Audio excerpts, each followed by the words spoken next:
دو دو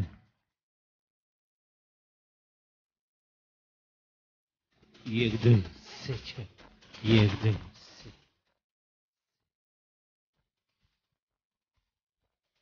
یک دو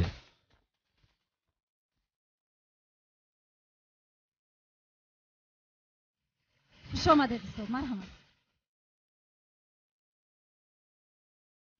مرحمت کردشی. مرحمت کردشی. السلام علیکم هموطنان عزیز و گرامی، شاگردان محترم، من خیلی خرسندم که شما با همین خیلی محفلا آستا وقت یافته جمع شده گوش کرده تجربه یکدیگر را با یکدیگر تقسیم کرده فهموندن. این بی‌حد یک محفل خیلی خوب است. بیزنس اوژن این یک شرایط میسازد برای من و شما که با بسیارتر با سوالای خودتون جواب گیرید. برای همون وقتی که میبید در همین بیزنس اوژن حرکت کنید که سوالتون تیار کرده بیاید. چه که شما با возможность هست همگی یک سوال دادم با اگر که اسپید کنید. چه که خلق بسیاره. وقتی که خلق بسیار است در همین خیلی واخوری ها شما بسیار سوال دادن نمیتونید. من خاطرم باز که یکم بار در همین خیلی وایب افتیدم همین خیلی اوژن خاطرم باز من یک ورق با 22 تا سوال نوشته بودم. یگان تاش دادن نتونستم. همه قاعدم بسیار بود که همون میکروفون من ندادن. خلق بسیار بود ندادن اون میکروفون. برای همونج با در اومدن من $1,500 داده بودم. $1,500 داده بودم که همون وای با واخوری با اشتراک کنم. واخوری 1.5 ساعت گذشت.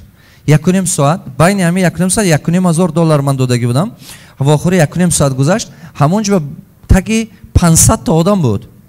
نه که وقتی که دیگر را سوال میتین از وقتی که جواب میبیاد برابر اول جواب شما چیز خوب بهره میگیری. برای همون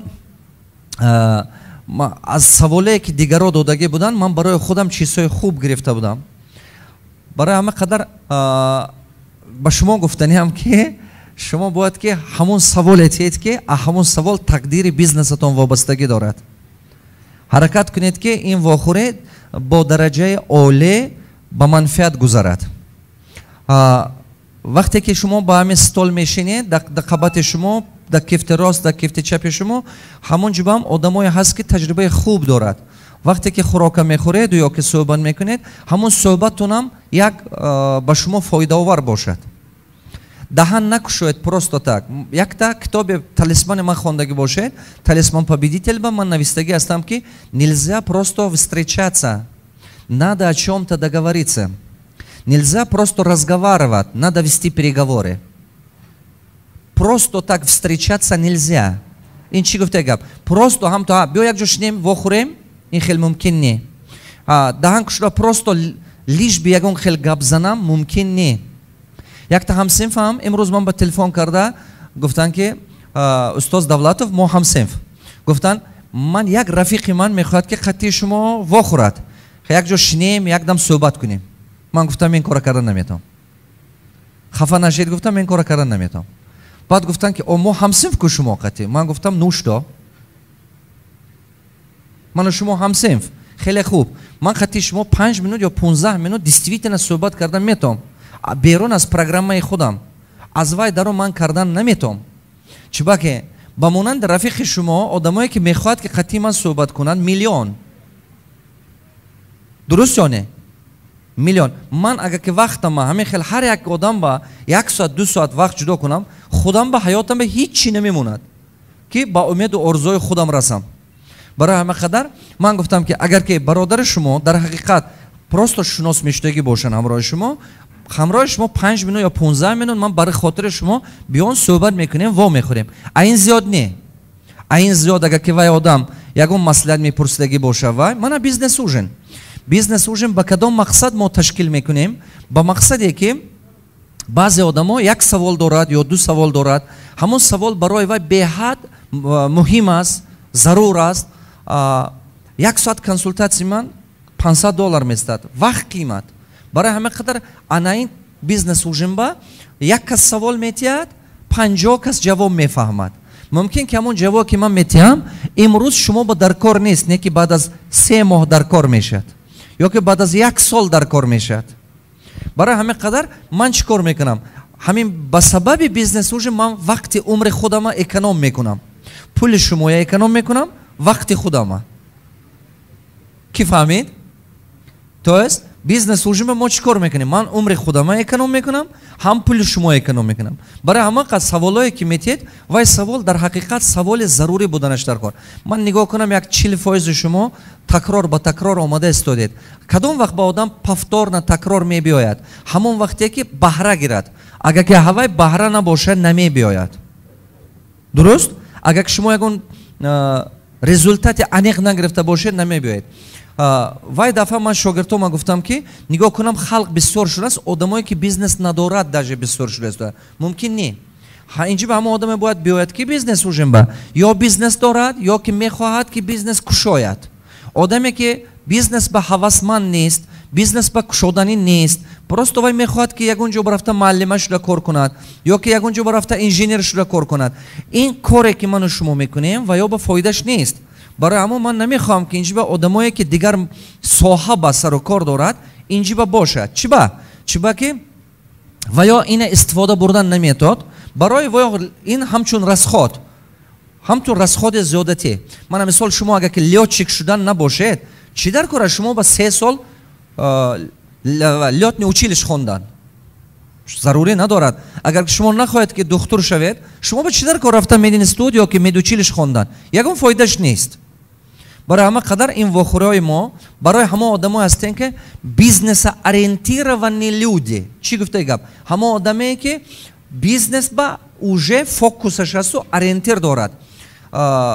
من فهمیدم که یگانه راهی که ما در حقیقت در همین جامعه که امروزه ما داریم یک سخت دیگرگونی آوردن میتویم این اقتصادیات ما اگر که پیش رود، اقتصادیات جامعه که به پیش رفت، اقتصاد جامعه حیات همه آسان میشد. هم دکتر زندگیش نقض میشد، هم معلم نقض میشد، هم انجینیر نقض میشد، هم استاذ میکردگی، هم دهقان، همه زندگیش دیگه خیلی میشد. برای همون وقتی که شما میخواهید که فرزندتون لچینی کنید کدوم دولت میبرید؟ دولت پیش قدم.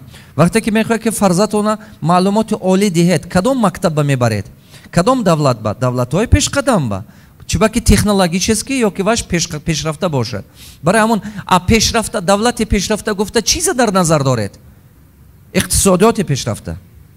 برای همین جامعه ما یگانه چیزی که امروز در این جامعه ما سخت یک تلچاک داده دیگرگونی میسازد این همین همون حرکت‌های و همون پلان‌های نقشه‌هایی که اقتصادیات با کم هم باشد یک تاثیر رسوند.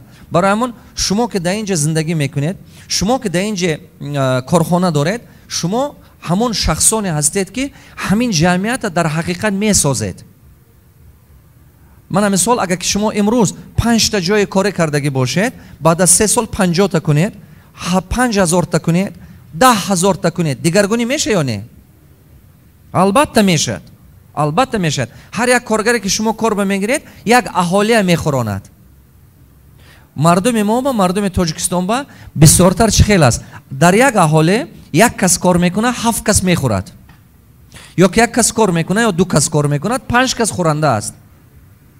در دولت ما همین خیلی است. برای همه قدر وقتی که شما کارگر میگیرید و یک تا خودش نه پس و یک عائله کلان است. برای همون شما بسیار کار خوب میکنید. من امروز همین دیروز بیگاهی در صحبت بودم یک تا همکار خودم قطعی و آدم سعید جان وقتی که صحبت کردیم آنچه که صحبت کردیم بعد درباره و مولوی کدوماشو نقل کردن و گفتن که استاد میدونید دائما درباره همین زنبور اصل من بسیار ویام است که فلسفه وای است زنبور اصل و فلسفه وای نه من این موخ это چی بود؟ پاشا نگاه کنید یا بعد وقتی که من بسیار این چیزا میگم نگاه کنید یا فهمیش اوروی اصل چی است و فهمیش همون پاشا چیه؟ پاشا میگردد. فهمیشش نگاه کنید. اگر که هم تو نگاه کنید یا فهمیش پاشا بینید و حیات پاشا بینید. پاشا هم تو گلزار بینید اگر گلزار همون گل به نمیشند. یگان جا به یگان چرکینی یافته همون چرکینی برفته میشند. یا اخلاق به و چرکینی به یگان چی با. نه که گردش پور گلزار. اوروی اصل بینید. ҳам ту нигоҳ кунад, агар ки балото чиркинию чизе бошаду як дона гул бошад, ҳой 10 километр бам ҳамон гул барафта мешинад. ин чӣ гуфта гап? ин фаҳмиши ҳамон худованд додаги ҳамон чӣ ба фаҳмиш. Инсон ҳам мехелай. Инсон ҳам мехелай. Одамое ҳаст ки дар даруни ҳаме гандагӣ, дар даруни ҳаме мушкилӣ як хубия ёфта, ҳамон хубия метод кардан. А одамое ҳаст ки дар даруни ҳаме қадар хубию некӣ, якта гандагия ёфта ҳамона гам мезанад. Як камбудӣ шумо дида фақат ҳавая гам мезанад.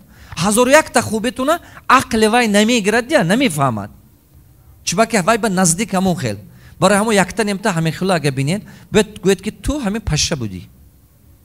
Фикрона ҳамон хел буда. Ҳамин да ҳамин бора суҳбат карда истодем, баъд сайҷо ман ба гуфтан ки устоз гуҷо ба хондам гуфтан нигоҳ кунед, худованд чӣ хел сохтагӣ миссия гуфта тоҷикӣ ба чӣ медонад, намедонам тоҷикӣ ба чӣ меша миссия.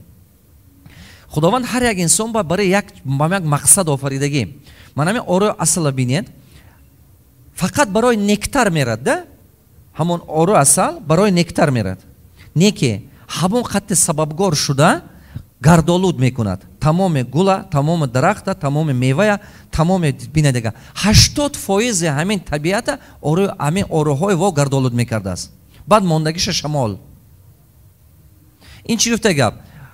Вай ба чӣ мерад? Ба сабаби ҳамон нектара гирифтан мерад. Вай худованд ҳамин хел кардаги ки мотивация ҳамон орои асал нектар, не ки миссияш гардолуд кардан. Мақсади шумоям прибыль гирифтан, не ки смысл. Зачем вы это делаете? Ҷамъият ба фоида овардан.